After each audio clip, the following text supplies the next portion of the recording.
Hey everyone, it's Rose Crystal, and I'm back with another Phoenix Wright Ace Attorney video. I wanted to get this video a lot earlier than I thought it was going to be, but my college schedule was like, yeah, let's not do that. So instead of getting it out on Tuesday like I wanted it to, I instead had no choice but to make this video now on Sunday. So that doesn't really matter, but what does matter is what happened last time. Last time we began Chapter 5, Rise from the Ashes.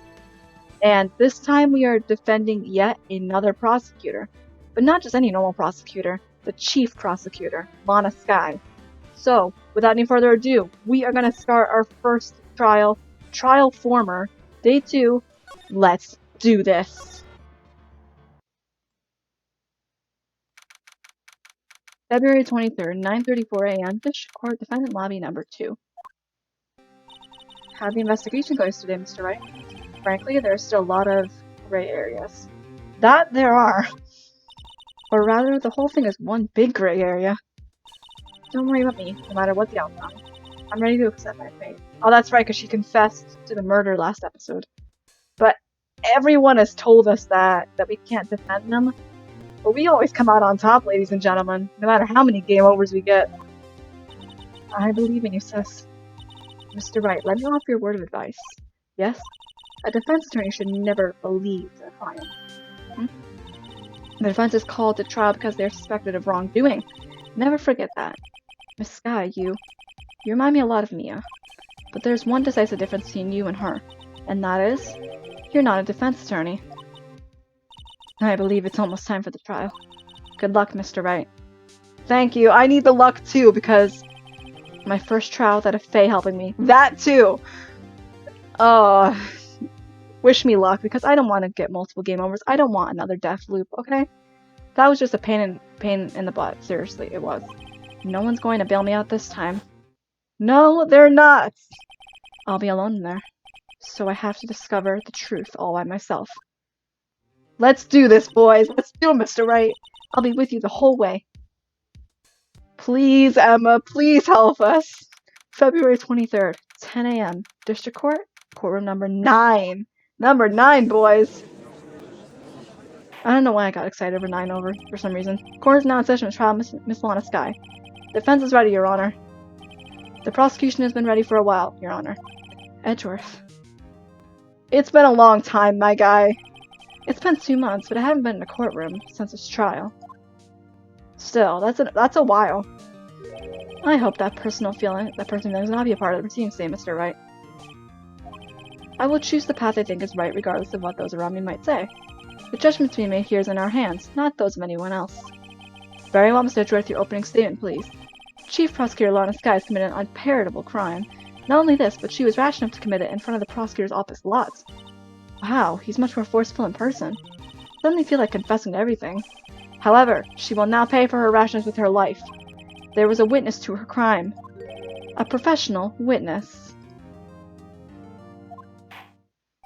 Well then, call your first witness, Mr. Edgeworth. Prosecution calls its first witness Miss Angel Starr to the stand. The cough-up queen? The cough-up queen. Here we go, boys. Haven't I seen you somewhere? You ordered the caviar lunch, right? Ho ho, caviar! I've never eaten caviar before. The judge is really wolfing it down. And for you, I have a fiesta bowl. Thanks. Will the witness state her name and profession? And you, sir. Can you stop giving out food in the middle of trial? Did you order the fingerprint lunchbox? It is too early for lunch. Your name and profession, please. Well, Your Honor, how does it taste? But this is why everyone raves about caviar. It's so tasty it hurts. I always thought caviar would taste like pickled tapioca. What the heck does pickled tapioca taste like? I have no clue, man. Name, profession, now. Me? Oh, the name is Angel Starr. Don't go forgetting it. I find myself running Lunchland these days. Is that what you wanted me to say, Mr. Edgeworth? Very well, witness. Please describe the incident to us. Prosecution will wait. I'm not finished eating. Oh my god. Hurry it up. Very well, Mr. Edgeworth. As you know, we usually call on the police to provide a description of the crime. Your Honor, as Mr. Edgeworth has said to the court, I am a professional. What exactly does that mean? Until 2 years ago, Miss Angel Starr was a special investigator with the police. She was a first-rate homicide detective. Yeah, I didn't even see that coming. What? Star was a detective. I know who you are. Cough up. Cough up, Queen. Angel Star, Your Honor. Long time no see. How many people does this judge know? Very well, I may continue the description, Miss Star. Just who is this lady? I might have the court's attention over here. The parking lot at the prosecutor's office is divided into 2 blocks. A block is for the prosecutor's personnel. B block is for visitors and clients. A chain divider separates the 2 blocks. I suppose it's to keep visitors from taking up prosecutor spaces, yes? The crime took place by a car on the back of A block, and the car's trunk. The killer stabbed the victim with this knife and went to drive the body out. Unfortunately for her, there was a witness and an arrest was made on the spot. And who was this valiant witness? Why, it was me, Your Honor. The parking lot, floor plans, parking lot with Edgeworth's car. Witness, did you see the very moment of the crime? Check. Checking. We're good. Of course, Your Honor. Immediately after that, I apprehended the chief prosecutor. Seems rather cut and dry, doesn't it? Well, Mr. Wright? Can't agree on your principle, Your Honor. It seems that some poor losers are unwilling to accept the truth, Your Honor.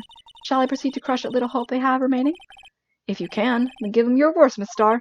Wait, are they talking about me? Who else could they be talking about, Phoenix? Witnesses count. Somehow, I always knew a day like this would come. I was on my way to deliver a lunchbox to my boyfriends, when I sensed something, perhaps my finely honed detective's intuition at work. Through the wire fence, I saw the chief prosecutor standing next to a garish car. The chief prosecutor was holding a knife in her right hand. Then she thrust the pointy tip of the knife into Detective Goodman's chest. Dr. Goodman, what in the heck? Bringing a lunchbox to your boyfriend's? How touching. As you can see, there is no room for doubts. The key point of your testimony seems to be nothing other than the point of the knife which you saw being stabbed in Detective Goodman. So, how does it feel to be so utterly crushed? I'm still thinking about that. It's merely a flesh wound, Mr. Wright. Very well, Mr. Wright. You may cross-examine the witness. Oh, it lagged a little bit. Somehow, I always knew a day like this would come.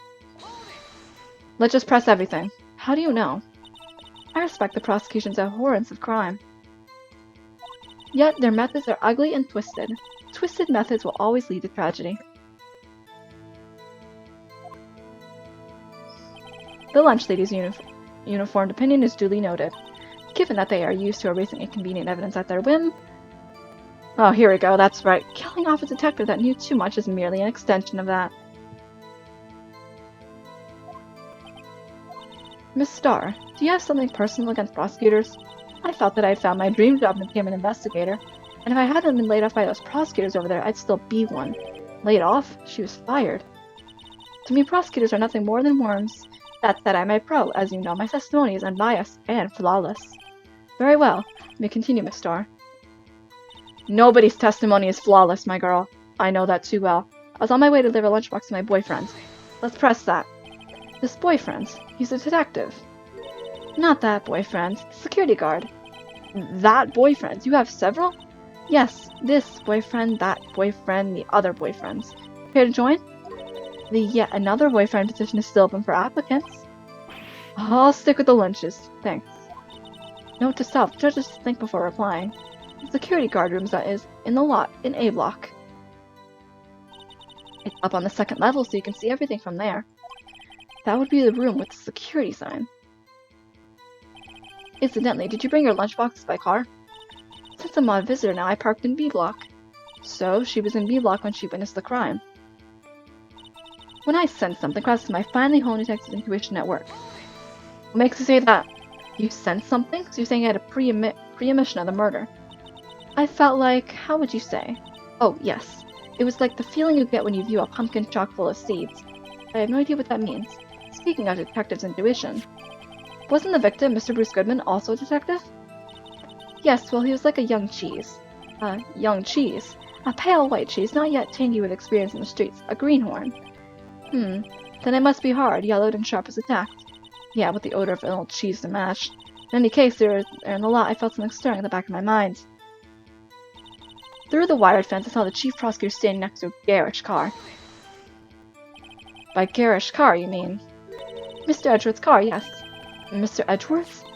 Incidentally, the knife which the victim was stabbed was also Mr. Edgeworth's, wasn't it? Indeed it was. And that's not suspicious, and what an odd case this is. And the person you saw, you sure it was the defendant? I saw her from no further than 30 feet away. I am certain it was her.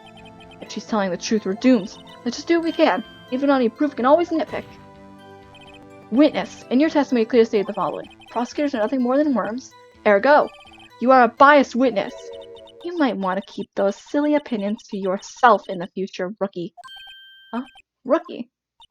Unless you're willing to risk the consequences of doubting me. Ooh, boy. I'll fry you like a fritter, crispy on the outside, chewy on the inside. That was inspiring. I believe I've heard that tagline elsewhere. You could cry plagiarism? I may be relegated to the lowly post of lunch lady. My instincts are honed. Oh! A photograph. You took this? The moment I witnessed the crime, my reflexes took over and snap, I took a picture. In fact, one of my lunchboxes rigged with a camera. I suppose it's more exciting than just hanging it around your neck. Witness, why am I only seeing this photograph just now? You think I'd show it to you, a prosecutor? Think again. My boyfriend works in the photography division of criminal affairs. Well, this is most certainly the defendant's crime photo. Oh, that is unmistakably Lana Skye. So what was the defendant doing at that time?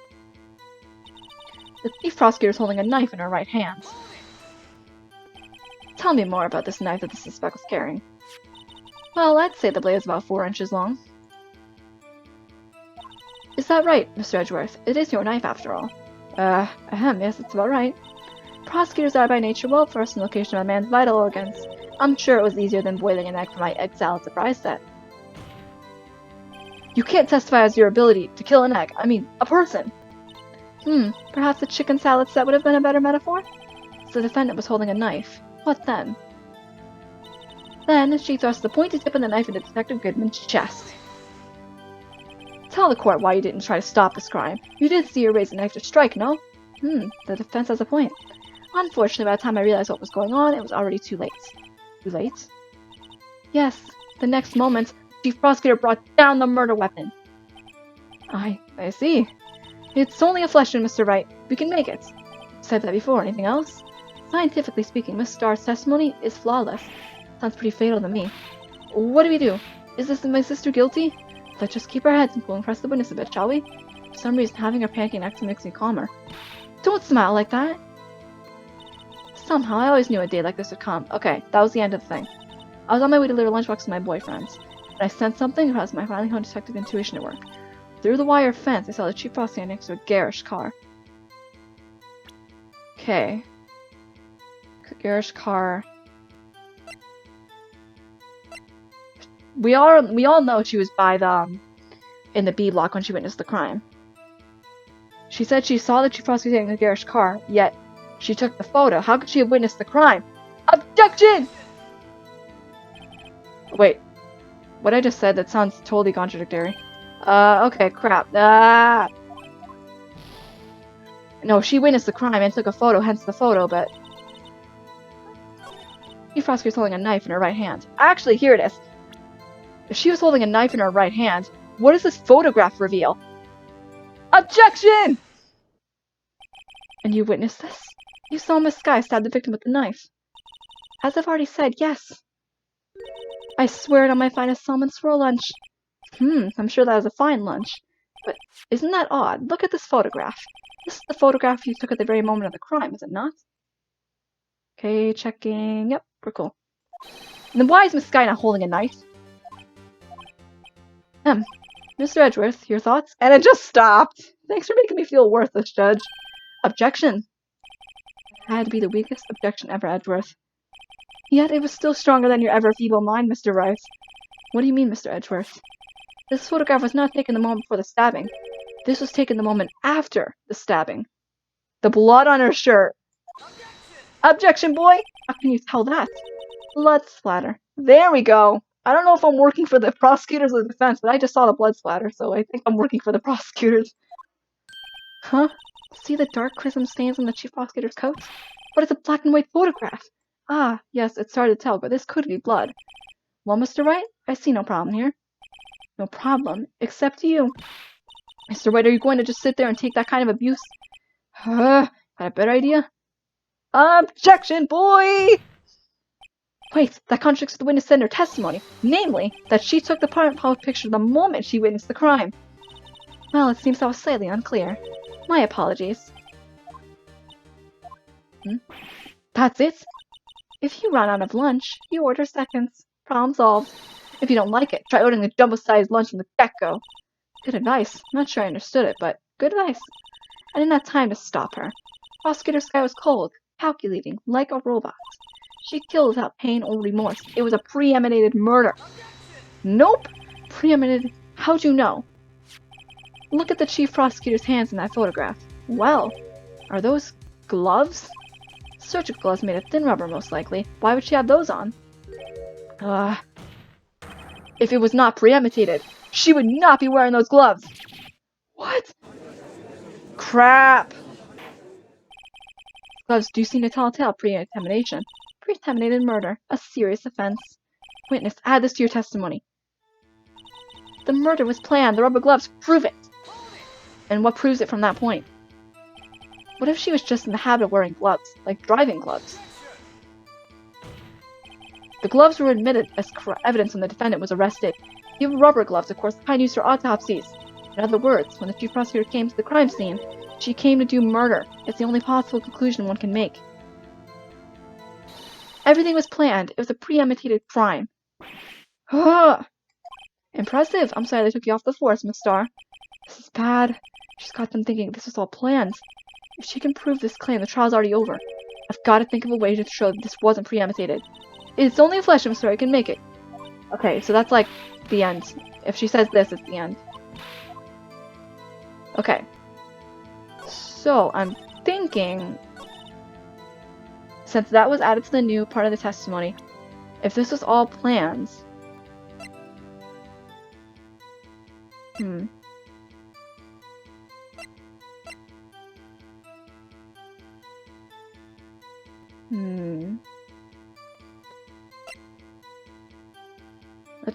Let's think about this, okay?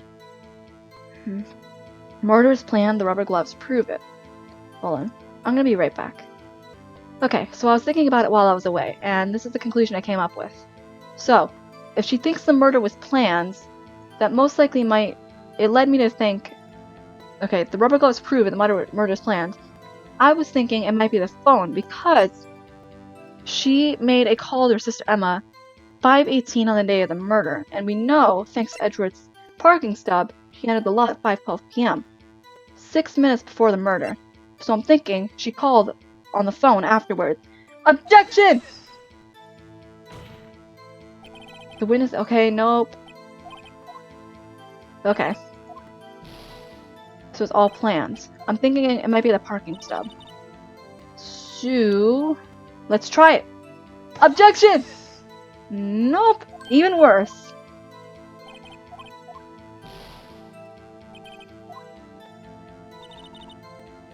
Okay. There goes my other two things. Wait, the autopsy report? It was planned? No? Hold on.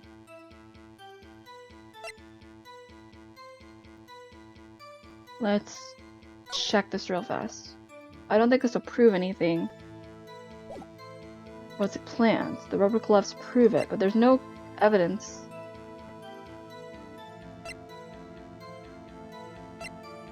How about this autopsy report? Nope. At least I didn't save past 1 penalized points. I mean, I will have to start the trial over again, but at least...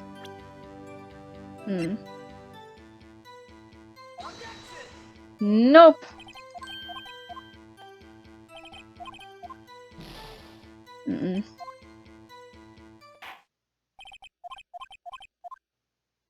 That's not good. Okay. I was just guessing at that last point, because when I was dropping below 2 points, I'm like, okay, gotta think of something else. Gotta go back. Okay. Alright, I pretty much lost my points, so I will be right back. I'll let you know when I get back there. Alright, I'm back. And how can you tell that? Blood splatter. Huh? See the dark crimson stains on the chief prosecutor's coat? But it's a black and white photograph. Ah, yes, it's hard to tell, but this could be blood. Almost ready to see, no problem here. No problem, except you. Mr. Wright, are you going to just sit there and take that kind of abuse? Got a better idea? Objection! Wait, that contradicts the witness and her testimony. Namely, that she took the picture the moment she witnessed the crime. Well, it seems I was slightly unclear. My apologies. That's it? If you run out of lunch, you order seconds, problem solved. If you don't like it, try ordering a jumbo-sized lunch in the get-go. Good advice. I'm not sure you understand, but good advice. I didn't have time to stop her. Prosecutor Skye was cold, calculated like a robot. She killed without pain or remorse. It was a premeditated murder. Premeditated? How do you know? Look at the chief prosecutor's hands in this photograph. Well, are those gloves? Surgical gloves made of thin rubber, most likely. Why would she have those on? If it was not premeditated, she would not be wearing those gloves. And also, I think I figured out the next, objection to come off. Premeditated murder, a serious offense. Let's just press this really fast. What if she was in the habit of wearing gloves, like driving gloves? The gloves were admitted as evidence the defendant was arrested. They were rubber gloves, the kind used for autopsies. In other words, when the chief prosecutor came to the crime scene, she came to do murder. It's the only possible conclusion one can make. Everything was planned. It was a premeditated crime. Impressive! I'm sorry to hear for Fort's mistake. This is bad. She's got them thinking this is all planned. She can prove this claim. The art trials are over. Gotta think of whether each other wasn't premeditated. Okay. Okay, so I'm thinking, if it was really planned as she said, then why use Edgeworth's knife and pin him as the culprit? Objection! And I was right! Witness, do you know what that is? Are you trying to test me? I sell lunchbox lunches for a living, you know. That's a knife. The knife.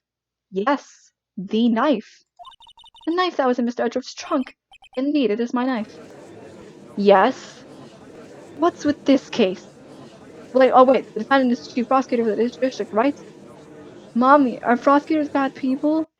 Shut up, y'all! Defense has a request. We ask that the witness provide an accurate testimony. What's that, rookie? In your testimony, you stated that Lana Skye planned this murder. Okay, so I'm gonna save the because I don't have to go all the way back because, let's be honest, it was a little bit of a pain. Just a little bit. So, let's just keep saving. And that's why she was wearing those special gloves. Seems like a natural conclusion to me. This was the gloves do indicate planning. However, why would she not always also prepare the most important thing, the murder weapon? If it was truly planned, she wouldn't just go for the first thing that was right there in the trunk. She would have brought her own murder weapon. This knife just happened to be in the trunk of that car. Ladies and gentlemen, if you're going to plan a murder, you don't forget the weapon.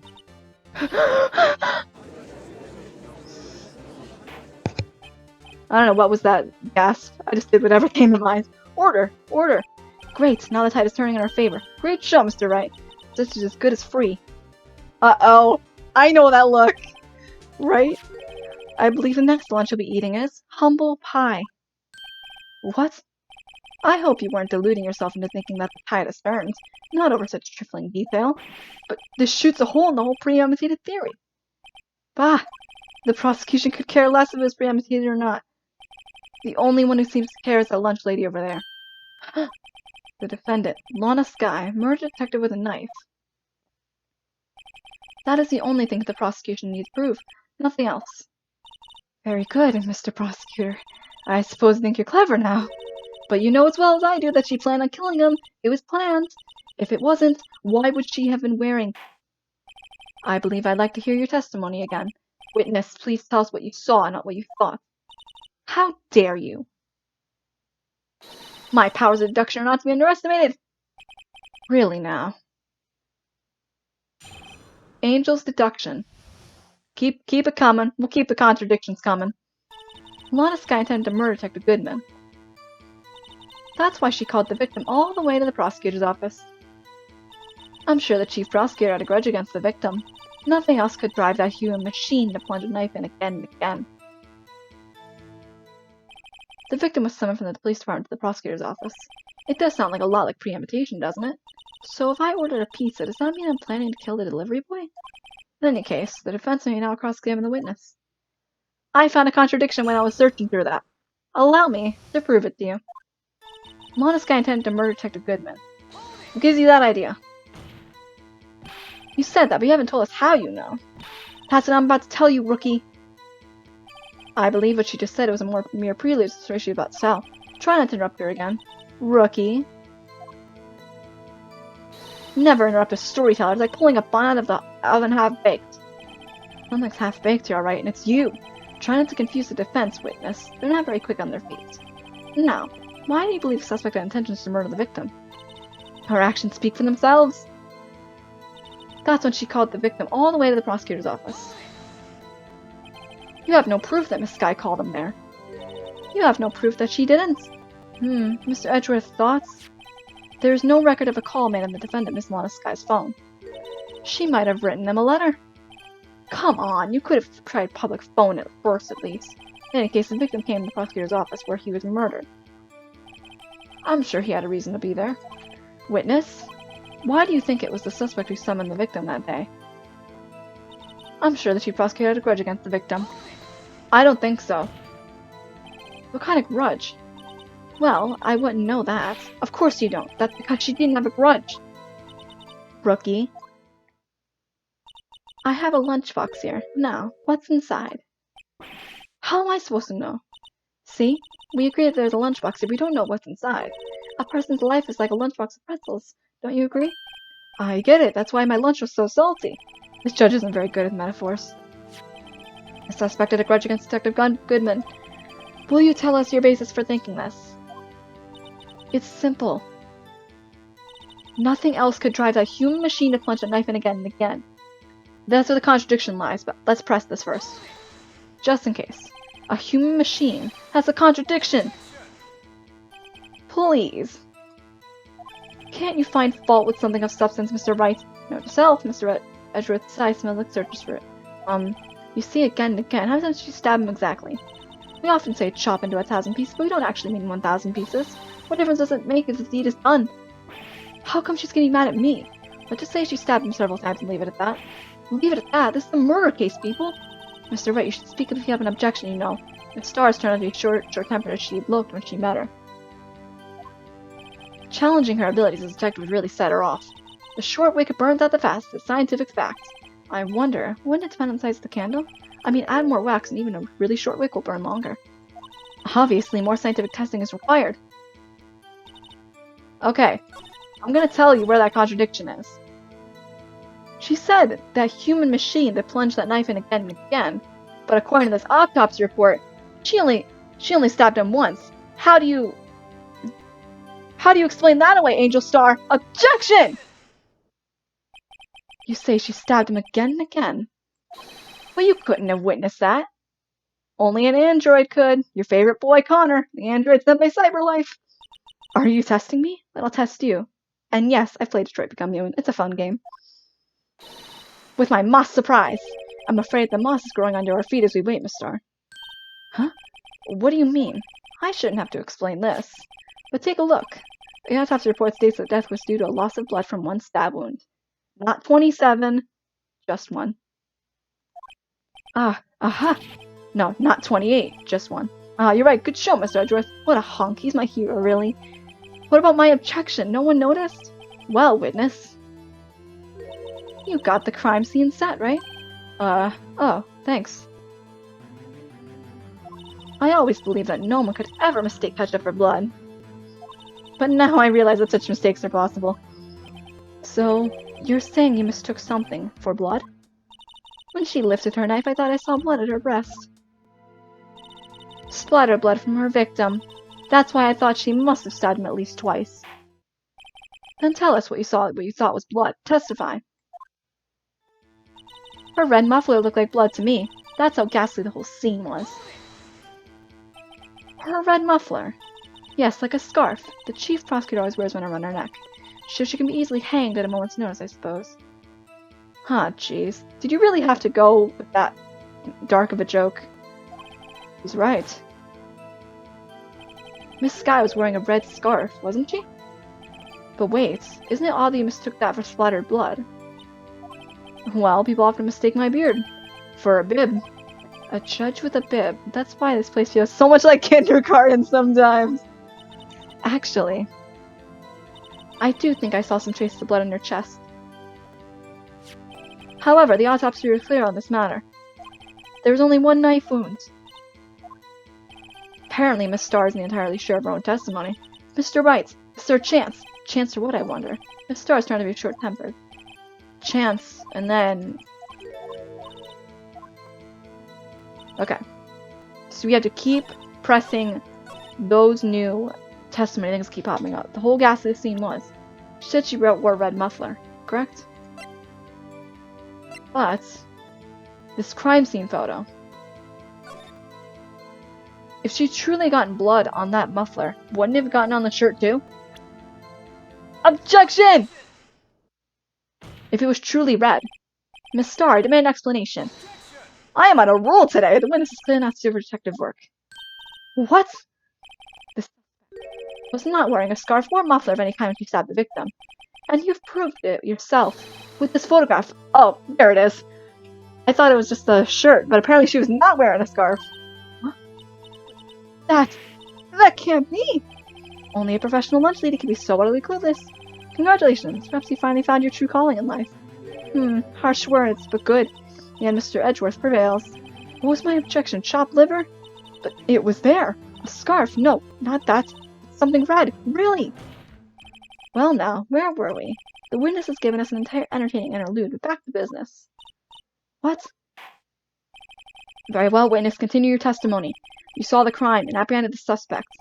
Tell us about that. Very well. I do remember some things accurately, at least. Ultimately, we couldn't shake the most important part of her testimony. The most important part? The part where your sister stabs the victim. This next testimony might be the moment of truth. Apprehending the suspect. Let's do this, boys. After the murder, the suspect attempted to run behind a parch off to her side. I quickly caught her, explained her rights to her, and arrested her on the spot. Ah yes, when I arrested her, she mentioned the muffler. That's why she had me confused in my earlier testimony. The chief prosecutor made to escape, but against Angel Star, resistance is futile. You are quite determined about this scarf, aren't you? I strike like a snake and bite like a cobra. That's me, Angel Star. That wasn't a very good metaphor. First of all, a cobra is a kind of snake. Don't bother with details unless you want to get bitten. No thanks. Note to self, Mr. Wright is weak against poisonous snake bites. The prosecutor tried to resist, but her efforts were in vain. She knocked my hands aside, kicked over an oil drum. An oil drum? Hard to imagine. Oh, she's beautiful, but deadly. A predator, this one. A leopard woman. Rawr. Very well, Mr. Wright. Your cross-examination, if you will. That I will. Let's do this. After the murder, a suspect attempted to run off the parch on our side, and before we do anything, I'm going to save. Just to be on the safe side, you know? Did you see this happen? So where was this partition on the floor plans? I'm sure she means this wall next to the car. That's right. There was a wall there, about 6 feet high. She was obviously trying to hide herself. Quite a natural thing for a criminal to do. And what did you do then?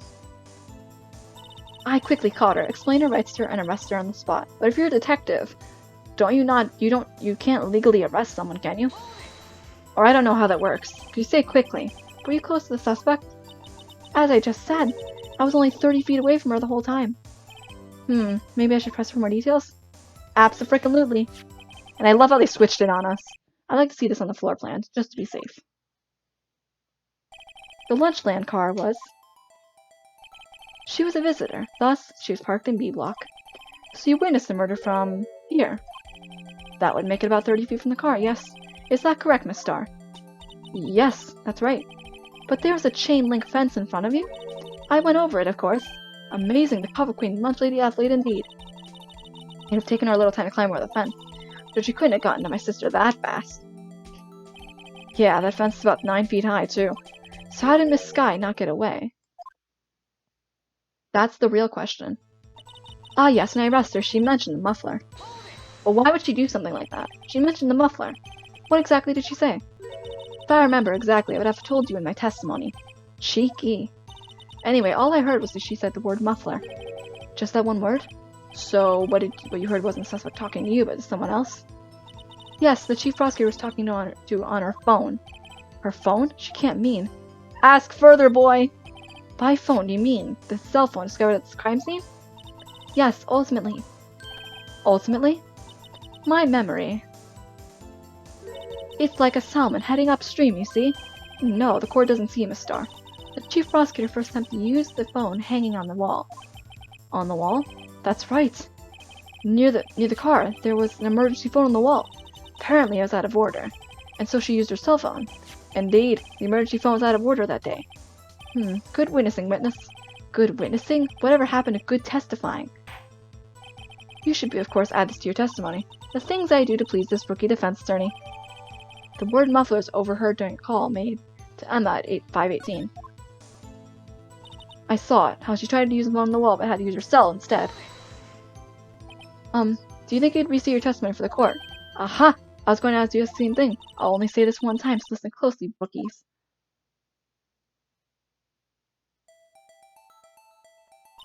The chief prosecutor stabbed the victim and ran behind the partition. Then she picked up the emergency phone on the wall, but it was out of order. So she pulled out her own cell phone out of her pocket. And during that time, you climbed over the chain link fence. Then, when I boldly grabbed her arm, the chief prosecutor hung up the phone. And you saw her doing this? What is it, Mr. Wright? The chief prosecutor made to escape against Angel Starr. The chief prosecutor made to escape against Angel Starr. Resistance is futile! She made to escape. Can you be more specific? She brushed aside my hand and ran. It was a terrible sight to see, like a dollop of lard in a palace of foregas. Huh? You even kicked over an oil drum at me. An oil drum? There was an oil drum lying on the side of the scene of the crime. But it's strange. What's that? If she wanted to escape, why didn't she run the other way? The parking lot entrance! That's right! It doesn't make any sense that she would run from behind the partition to the oil drums. Oh, that's true. Excellent! More mysteries. I wish you could solve a few before finding more, though. So Miss Skye tried to run. I'm sorry, Mr. So suspicious, Mr. Wright. Not as sorry as I am. But she didn't do it. You have to believe me. Okay.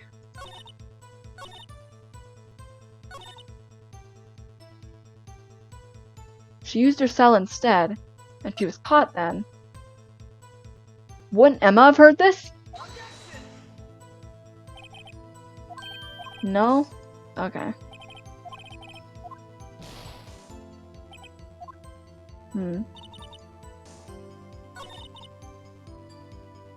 Wait, if she dropped her phone, she wouldn't have said muffler over the phone.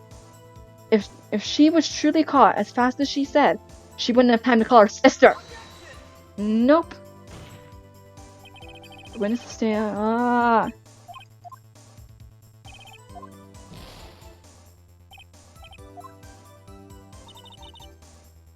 That's the end there.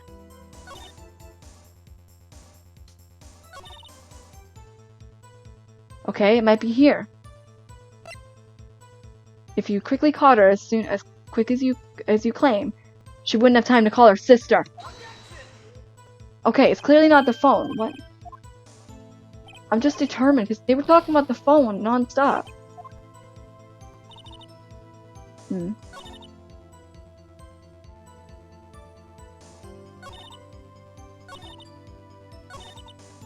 Huh.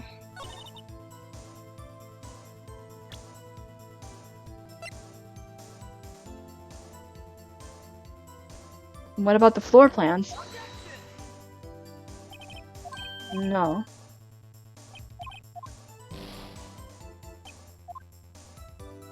Down to 1.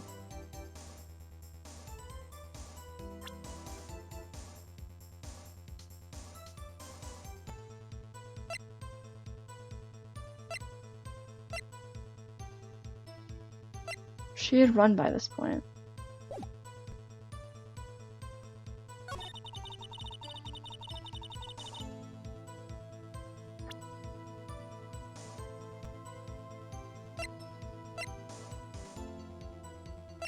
I'm not sure where to go here.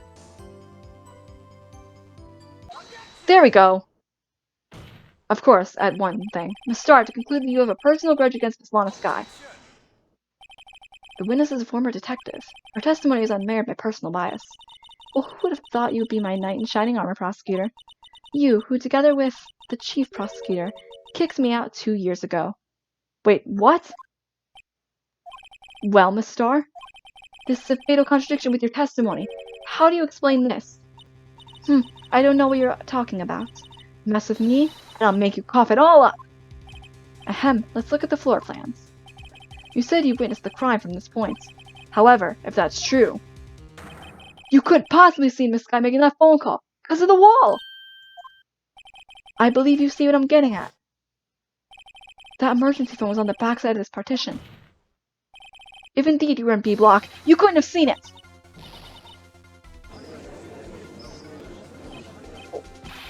What is the meaning of this? It's simple, Your Honor. She's not coughing up lunch. She's coughing up lies. That's quite a claim, Mr. Wright. Perhaps you allow me a question? Tell us exactly what lie this witness has told the court. Here's where the court counterattack begins. I can't afford to get this wrong. The witness lied about what she saw, where she saw it. Just in case, if I do get this wrong, I'm not going to save up again. Because then I'll be stuck here. So if I have to get that contradiction back, that's fine. So, what she saw, where she saw it, the order of events. I think what she saw was pretty clear. But where she saw it, we could question some more. Miss Skye tried to use the emergency phone, but it was out of order. What is significant about this fact? Nothing. Therefore, it'd be pointless for Miss Starr to lie about it. Pointless to lie? I see. But say the witness did actually see Miss Skye using the emergency phone. It would mean Miss Starr witnessed the crime from a different location. A different location. Now that's a pointless lie if I've ever heard one. Before you call my lie pointless, at least let me tell it. Let me ask a question to our clever wordsmith, Mr. Wright. Where was the witness when she saw the crime? All the testimony we've heard up until now points in one direction. The place from where Miss Starr witnessed the crime was here.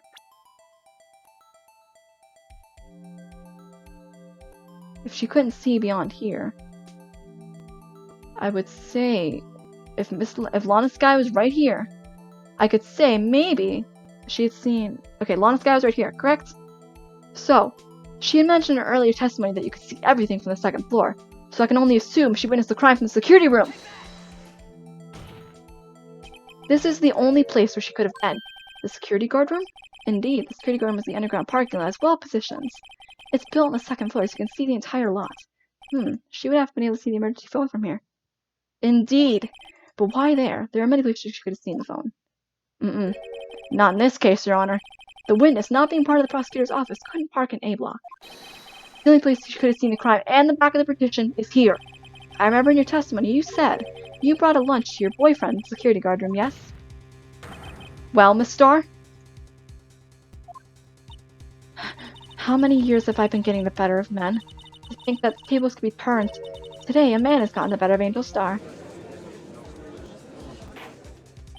Order! Order! Witness, what have you done? You used to be a detective, you should know better. I'm not turning back. The guilty will be punished, and I'll do what I must to make sure justice prevails. The guilty? Did she talk about Miss Skye? Mr. Wright, doesn't it strike you as odd? Why did Miss Starr lie? Doesn't make any sense. She could have just said she saw the crime from the security guard station. It wouldn't change anything. Exactly. This photograph tells all. It was the defendant who stabbed the victim. The truth still stands. No. It still stands? I disagree, Mr. Edgeworth. What? If a witness is found to be lying, they're guilty as of perjury. She knows this. She wouldn't risk that without a good reason. So tell us what was her reason was, Mr. Wright. Me? Who else? Mr. Wright, let's review what we know. Miss Starr was witness to the crime from the security guard station. But she lied and said she saw it from the lock. It must make a vital difference. But what? What would change? Distance to the crime. She said she caught her immediately, right? If she caught her immediately, the distance, she wouldn't have to run far. It changes the distance between her and the scene of the crime. My condolences, Mr. Wright, but one look at the floor plans and it's quite clear. The distance between the scene of the crime and the guard station is 30 feet. I don't see how that would change what she could see. What she saw is not in question here. What matters is the time it would take for her to reach the scene of the crime. Miss Starr, you witnessed the crime from the security guard station. And how long did it take you to go from there to the scene of the crime when you arrested Miss Skye? Well, witness? You. Yes? You ordered the squid wheels, right? The quality of my lunch has gone from low to inedible. I was bringing a PB&J lunch of fresh Boynesberry jam to my boyfriends. Boynesberry for the boyfriends. He wasn't in the station, so I waited. I witnessed the crime from the glass-walled station. And before I knew what I was doing, I found myself running toward the scene. But the door was locked. I couldn't open it. It was locked before. But now she would have taken an even longer time. In that case, Skye could have run and gotten out of here. That's why I had to go to the visitors parking in Beadlock. That's quite the detour. She could have gotten out of there. It probably took me at least 5 minutes to get to the scene of the crime. 5 minutes?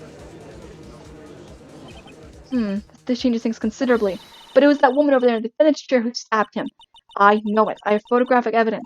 I swear it. I swear it on my finest plastic spork. You have a point, and a spork is a wonderful invention. Would you like another caviar lunch? Absolutely. Uh-oh. Mr. Wright, you have to do something. Do you have any evidence to stop this? Do I? What if taken her 5 minutes to get here?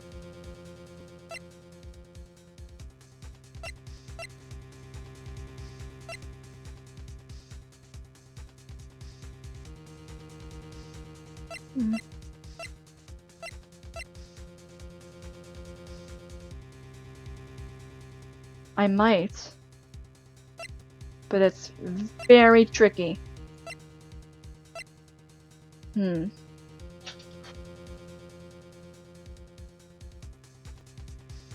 I could say the cell phone, but what does the cell phone have anything to do with this? I think I'm gonna just sit back and observe. I think I need more before I go sticking my spork in this mess. Ooh, caviar! But how does it make the eyes tingle?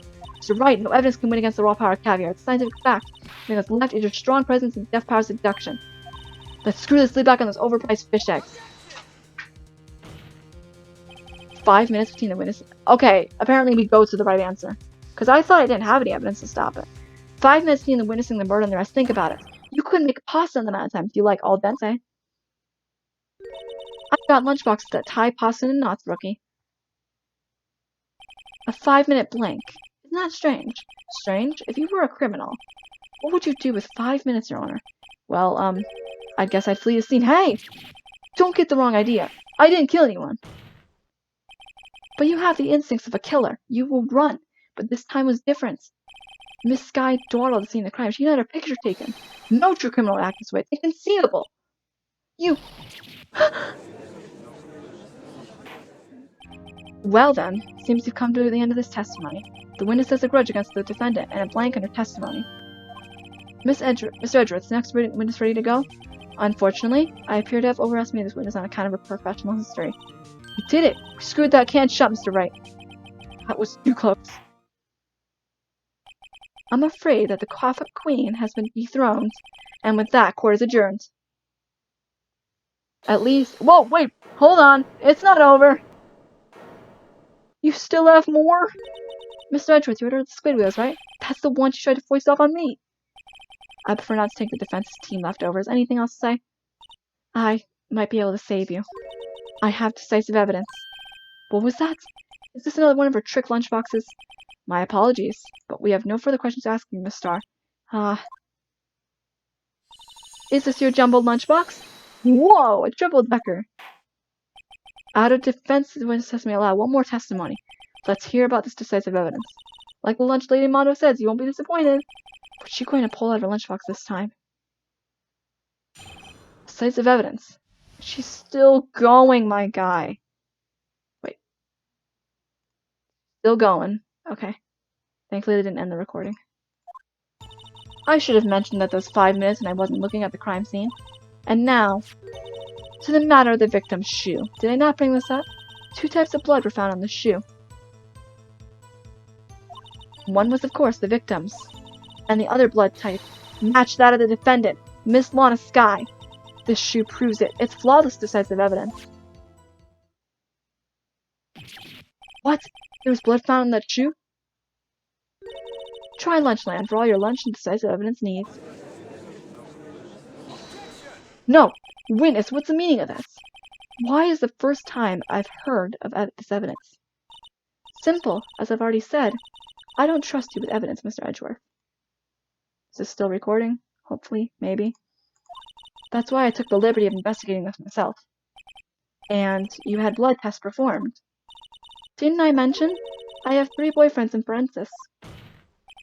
In any case, Your Honor, I can't accept this as evidence. What?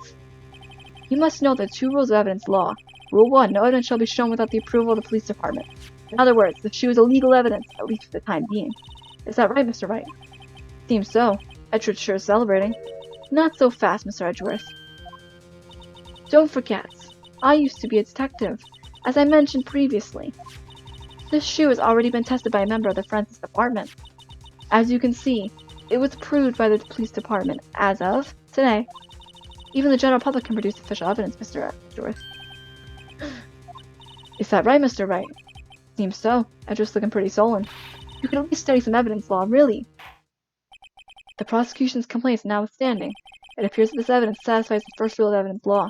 However, it seems you have yet another count against you, witness. Anything to ensure that the guilty are properly judged. White enamel shoe bears traces of blood from Goodman and Lana Skye. Fair Mr. Wright may cross-examine this witness. Did you really have to do it when, like I'm trying to stay on top? So, I'm gonna save really fast. And hopefully not screw myself over. Not again. Okay, why'd you lie about those 5 minutes? I guess you could say I wanted people to look at the results. The results? How many times must I have to say this? I saw the chief prosecutor stab the victim before my very own eyes. Compared to that, a 5-minute blank means nothing. Then why didn't you just tell the truth? Don't make me laugh. We're dealing with the most untrustworthy of the vile lot known as prosecutors. Falsified evidence, arranged testimonies, erasing and manipulating evidence. When you fight monsters, you need to use every trick in the book. This is when the suspect is admitting she did it. But false testimony is the most despicable crime of all, Miss Starr. Let's just get this over with. And now to the victim of the matter of the victim's shoe. Did I not bring this up? And you found the shoe at the scene of the crime? I detained the chief prosecutor and notified the police department. I wanted to make myself useful while I was waiting for the police to arrive. So like an ill-trained pooch, you snuck off with a shoe. I was afraid someone would erase the chief prosecutor's crime. The shoe is my secret weapon if that should happen. See this fashionable basket I have here? It carries more than lunchboxes, gentlemen. I'm happy for you and your lunchbox bag, really. In any case, remove valuable evidence from the scene of the crime. Now tell us what you did next. 2 types of blood are found in the shoe. One, of course, was the victim's. So you brought it to the forensics department? If you're going to submit something as evidence in court, you need it approved. To do that, evidence must be analyzed by a forensics expert. If she got away with her little coup because she used to be a detective. The shoe does appear to have bloodstains on it. Well, the man was stabbed after all. And that blood belongs to the victim, Detective Goodman. As I said, there were 2 types of blood found in the shoe. And the other type, blood type matched that of the defendant, Miss Lana Skye. You can't say for sure that blood belongs to the defendant with a blood test. You claim to know something about blood tests, Rookie? Well, speak up! Well, blood comes in 4 types. A, B, O, and AB. However, you can't tell from a blood test whether a murder was committed in cold blood. That's just a figure of speech, Mr. Wright. Actually, we can differentiate between millions of types with all the blood tests out there. Which means that we can more or less narrow any sample of blood down to just one person. Or so I hear. That's pretty specific. If I had a little more time, I would have gotten DNA test results. But they said there's very little doubt it could be anyone's but Miss Lana Skye's. So the suspect's blood is on the victim's shoe. That ties her directly to the death of Detective Goodman. I was afraid he was going to say that. This shoe proves it. It's flawless, decisive evidence. If it's true, let's press this really fast. I can't let this evidence go through without a fight. You ordered the pepperoni fish kit, right? Okay, like how much rate is in the client? Enough hot water to make a whole vat of soup.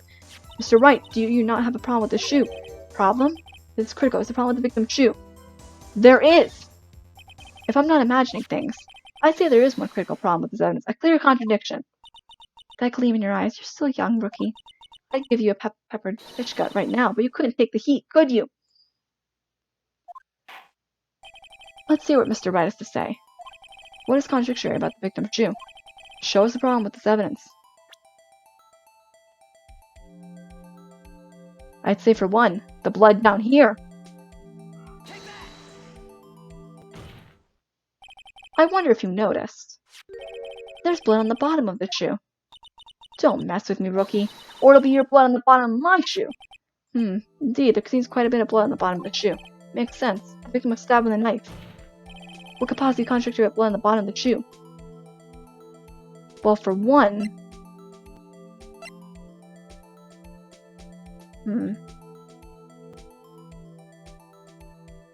What could possibly blood on the contradictory of the shoe?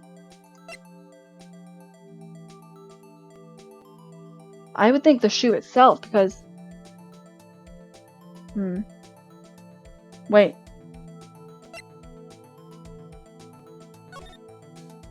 Oh! The crime scene! The crime scene photo! It doesn't have blood on it! Problem lies in the footprints. The footprint? Note that the bottom of the victim's shoe is covered in blood. Then, isn't it strange? Why weren't any bloody footprints found at the scene of the crime? Aha! As you can see, there is no trace of any such footprints at the scene of the crime. That contradicts your claim about this very shoe. This picture only shows part of the floor, so there could have been bloody footprints. No, I would have seen it then. And then where are they, Mr. Edgeworth? Because we checked the scene and found nothing of the sort. Order, order. Well, witness? What? Huh? Great going, Mr. Wright. But it's true that the lack of a footprint is a contradiction. But then we have to ask why there's no footprints. Oh, that's true. There has to be a reason why there wasn't a footprint. Think, Mr. Wright. Think. Okay, I don't know why it's not there. I'm just good at finding contradictions. What? Uh-oh. I see. Now I get it. Get what? Our witness is more devious than I gave her credit for. We were hoodwinked to things to the very end. But she slipped. There is one vital hint to the truth in her testimony. What are you talking about? Think back to when she told us about apprehending the suspect. The chief prosecutor tried to resist, but her efforts were in vain. Since she knocked my hands aside, kicked over an oil drum, it would have had oil on it! Oh, she's beautiful, but deadly. A predator, this one. A leopard woman. Rawr. I thought that was a strange thing for the normally cool-headed chief to do. No kidding. Now, witness, allow me to ask a very simple question. This oil drum, was it empty? Oh, that, I'm not sure I like your attitude, Mr. Edgeworth. Though apparently you're not the slowest conveyor belt in the lunchbox factory. Witness, well, was the oil drum empty? The oil drum, kicked over by the chief prosecutor, was brimming with water. Then it would have gotten the blood off. Water? What does that mean? Still don't get it, Mr. Wright. Do you want to know the reason she knocked it over?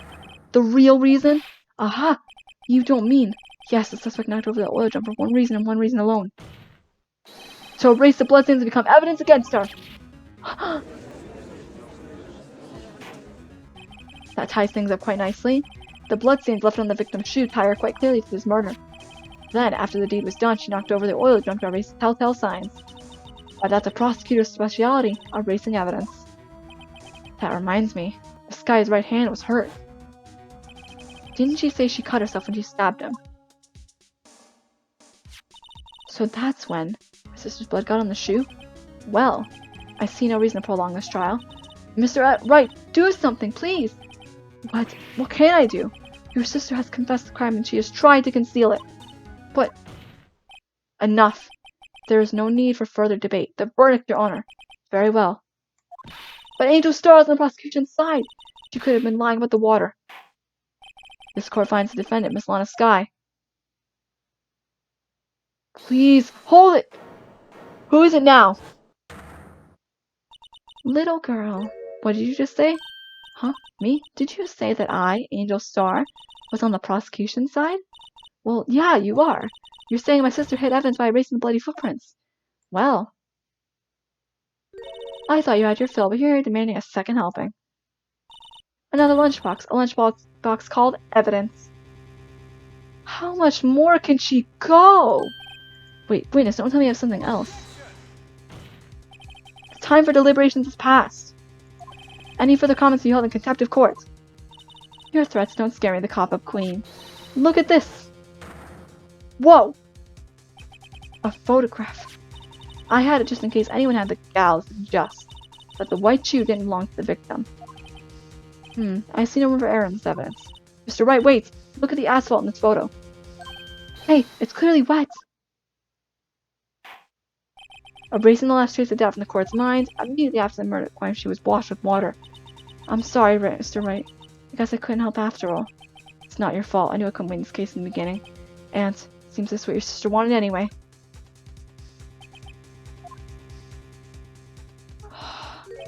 I'm sorry, Mia. Right. Wet or not. Don't be so quick to throw in the towel. Get yourself up on the asphalt. Take another good look. Don't give up. Not until the bitter end. The last piece of evidence. Very well. It's time to declare a verdict for good. No! Let me object to that, Your Honor. Your Honor, wait. And really quick, let me save. Just to be on the safe side. I want to do that. What is with you people? Can't I hand down my verdicts in peace anymore? Whatever it is, can it wait? No, it can't. Then I'll be too late. Look at this photograph last one submitted.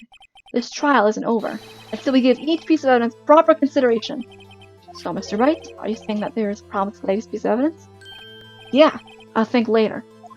Yeah, there's a problem. Right or wrong, gotta go ahead with this. I suppose since we've come this far, we should give every claim a fair shake. Very well, Mr. Wright. Show the court the problem in this photograph. I'm thinking the shoe. Well, it's probably here, don't you think? As your elder, Mr. Wright, let me give you a piece of advice. Any points like these, remember to keep your eyes open. I believe he's trying to say that no one's failing but your bluffs, Mr. Wright. Open your eyes, Mr. Wright, think scientifically. Okay, I'm not gonna lose a thing with this. So, wait! The muffler, right here! I just saw that! The problem in this photograph is here. What's this? There's something poking out of the car's muffler! Wait just a moment, Mr. Edgeworth. Your Honor, you just said muffler. However, I see no trace of a muffler or scarf of any kind in this photograph. A muffler is also part of a car or a motorcycle, Your Honor. Just think of it as part of the exhaust system. A pipe. I see, and I see. What's that suspicious-looking cloth sticking out of the car's muffler? So what if there's something sticking out of the muffler? What does it have to do with this case? It's evidence. Nothing. Absolutely nothing. Sorry, Miss Star, but it's not going to be that easy. In fact, you've already told us why this is important to the case. You said as much in your testimony. 'Cause of the muffler! Let's hear what Mr. Wright had in mind. Tell us why you think this piece of cloth is in the muffler is related to this case. Because the suspect said muffler over to the car mates Emma at 518. Miss Starr, recall your testimony for the court. Ah yes, when I arrested her she mentioned the muffler. That's what had me confused in my earlier testimony. Muffler. No! Could it be that the muffler you heard mentions was actually this exhaust pipe? If so, that means this piece of cloth is vital evidence.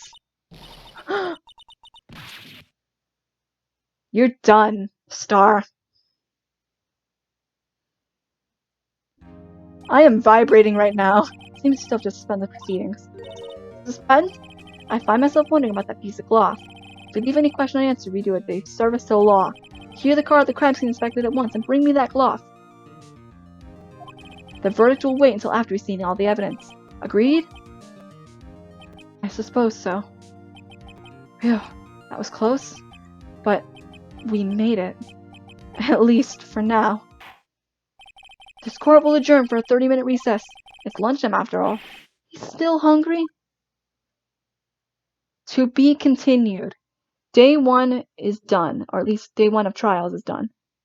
So, if you guys want to see the next episode as soon as possible, please give this video a like, comment, and subscribe. And I will see you all next time. Bye guys!